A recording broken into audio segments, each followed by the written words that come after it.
भगवानगडावर आलात, काय नेमकं साकडं आहात, कशा पद्धतीने घातले? आष्टी पाटोदा शिरूर मतदारसंघातील नव्याने आता नुकतेच आमदार झालेले मान्य सुरेश अण्णा धस यांना महाराष्ट्र राज्याच्या मंत्रिमंडळामध्ये स्थान मिळावे व त्यांना मंत्रिमंडळामध्ये मंत्री म्हणून शपथविधी घेण्यासाठी आम्ही आज शिरूर तालुक्यातील जवळपास 11 गावचे सरपंच आणि समोर असतील त्यांच्या समवेत असलेले जवळपास 500-600 लोक या ठिकाणी भगवान बाबाकडे एकच नम्र प्रार्थना करण्यासाठी आलेलो आहे की आमचं जे नेतृत्व आहे त्या नेतृत्वाला राज्य मंत्रिमंडळामध्ये स्थान मिळावं।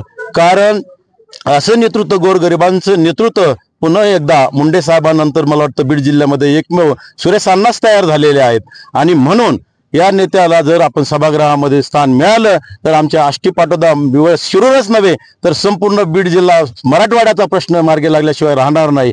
कारण तळागाळातील प्रश्न कसे हाताळायचे, गोरगरीब जनतेचे प्रश्न कसे सोडायचे, अन्न वस्त्र निवारा मूलभूत गरजा कशा पूर्ण करायच्या, फक्त हे शिकावं पाहावं फक्त हे सुरेश अण्णाकडूनच। आज या ठिकाणी आपण पाहिलं असेल कोरोना आला होता, कोरोनाच्या काळामध्ये प्रत्येक आपला जीव वाचवण्याचा प्रयत्न मनुष्य करत होता।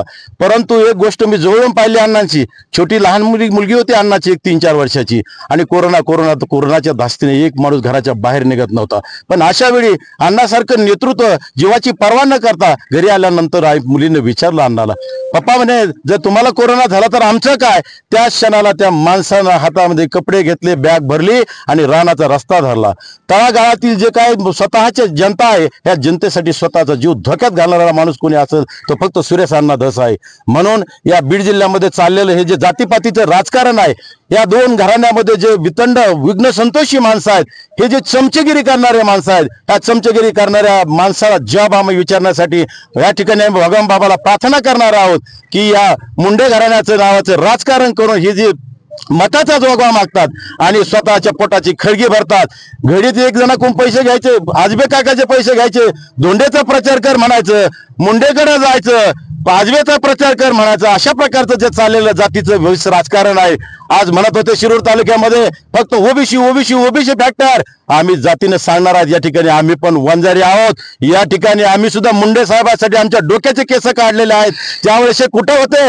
आज फक्त जातीपातीचं राजकारण करून स्वतःच पोटाची खळगी भरण्याचं काम या ठिकाणी करत आहेत। आणि म्हणून सुरेश अण्णा धस सारखा माणूस लोकसभेच्या वेळी आम्ही पाहिलेला आहे आणि या माणसाने स्वतःचा मराठा समाज या ठिकाणी संपूर्ण अंगो घेतला, स्वतःच्या शर्टची झोळी केली आणि मताचा जोग आमच्या ताईसाठी मागितलेला आहे। आज ताई साहेबांना आम्ही विनंती करणार आहोत, ताई साहेबांकडे आम्ही सर्व सरपंच मिळून जाणार आहोत आणि ताई साहेबांना सांगणार आहोत, ताई साहेब हे जे हुजरी करतात फक्त त्यांच्या स्वतःच्या स्वार्थासाठी करतात।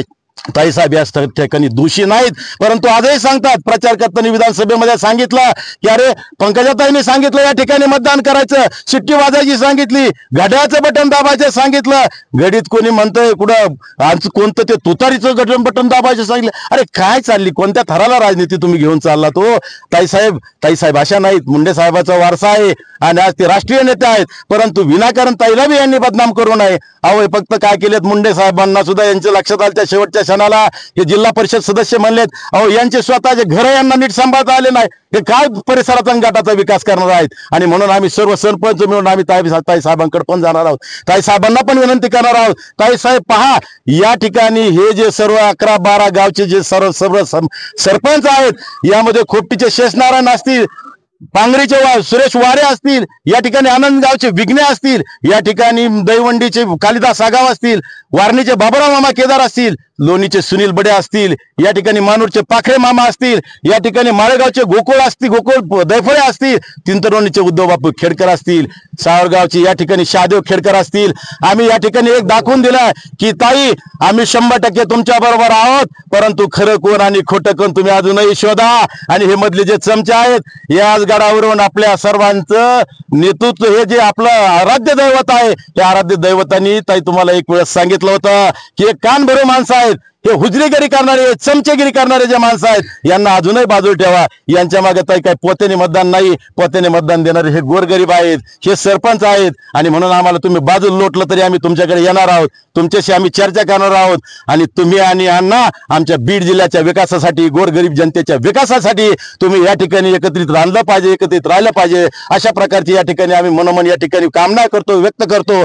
आज पुनश्च एकदा भाऊ बाबांना या ठिकाणी विनंती करतो, भगवान बाबांना आम्ही या ठिकाणी नम्रपणे विनंती करतो की बाबा, आज आमचे जे नेतृत्व आहे की दबंग नेतृत्व सुरेश अण्णा धस, गोरगरिबाचा कैवारी रात्र दिवस पाहत नाही. सर्प चावला तरी अण्णा आहे, ऍक्सिडेंट झाला तरी अण्णा आहे, कोरोना आला तरी अण्णा आहे, आणि गरिबाला मदत लागली तरी अण्णा आहे. आणि मग अशा धस कुटुंबाला जे लेकर बाळाचा पर्वा न करता ज्यांनी जीवाची बाजी कोरोनामध्ये तुम्हासाठी लावली, अशा नेत्याला आमचं प्रश्न सोडवण्यासाठी सभागृहामध्ये मंत्रिमंडळात स्थान मिळावं, अशा प्रकारचे आम्ही भगवान बाबाला या ठिकाणी विनंती करतो आणि साकडे घालतो.